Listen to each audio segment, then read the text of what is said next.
मेरा भाई science college में पढ़ता है और उसके करीब एक छोटा जंगल है और उनको उसी रास्ते से कॉलेज जाना पड़ता है और रात को उस जंगल से जाना खतरे से खाली नहीं होता है। कुछ दिनों पहले मेरा भाई दोस्तों के साथ बातें कर रहा था और बातें करते करते रात हो गई और जब उसने समय देखा तो रात के 9:45 हो गए थे। उसी जंगल में घर तक पहुंचने का एक छोटा रास्ता भी था, लेकिन वहां रात को कोई नहीं गुजरता था। लेकिन मेरे भाई के दोस्तों ने उसी रास्ते से जाने की सोची ताकि जल्दी घर पहुंच जाए। उसी रास्ते में एक हनुमान मंदिर पड़ता था। जब उसके बाहर से निकले तो देखा पंडित जी बाहर खड़े थे। पंडित जी ने मेरे भाई और उसके दोस्तों को रोका और बोला, बेटा तुम घर जा रहे हो तो मुझे भी साथ ले चलो, मैं भी काफ़ी लेट हो गया हूँ और रास्ते में अकेले में काफ़ी डर लगता है। उन्होंने पंडित जी को भी साथ ले लिया। वो कुछ कदम चले ही थे कि अचानक उनको पीछे से सफ़ेद रोशनी दिखाई दी और वो रोशनी एक बरगद के पेड़ के नीचे से आ रही थी। मेरे भाई ने पीछे मुड़कर उस रोशनी की तरफ जाना शुरू किया तो उनको एकदम सफ़ेद आदमी दिखाई दिया और उसकी आंखें भी सफ़ेद ही थी।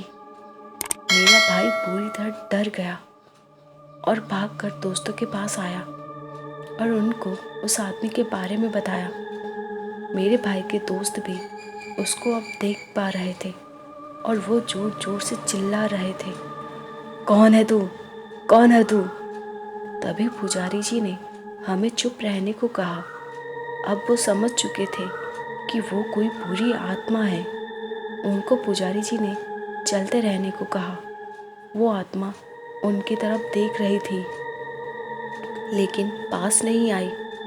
थोड़ी देर चलते रहने के बाद उन्होंने पीछे देखा तो पीछे कोई नहीं था। अब सभी लोगों की सांस में सांस आई। मेरे भाई के दोस्तों ने पुजारी से कई बार उस भूत के बारे में पूछा, लेकिन पुजारी कुछ नहीं बोले।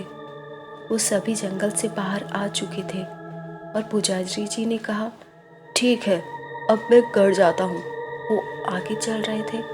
उन्होंने फिर पुजारी जी को बतलाने के लिए पीछे मुड़े तो देखा कि पुजारी जी गायब हो गए। वो एक बार फिर घबरा गए।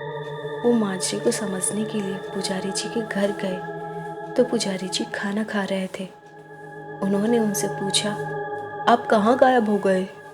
तो उन्होंने कहा, बेटा मैं तो 8:30 को रोज घर आ जाता हूँ और तुम लोग क्या बात कर रहे हो। वो पुजारी से बात किए बिना डर के मारे निकल पड़े और रास्ते में उन्हें एहसास हुआ कि शायद उनको उस विपत्ति से बचाने के लिए खुदा शायद पुजारी के वेश में आए थे।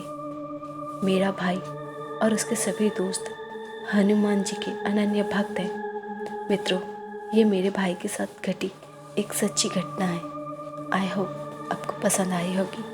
तो इसे लाइक, शेयर, कमेंट करना ना भूलिए और सब्सक्राइब कीजिए बेल आइकन के साथ, ताकि आपको हमारी न्यू स्टोरीज़ का नोटिफिकेशन मिलता रहे। Thank you.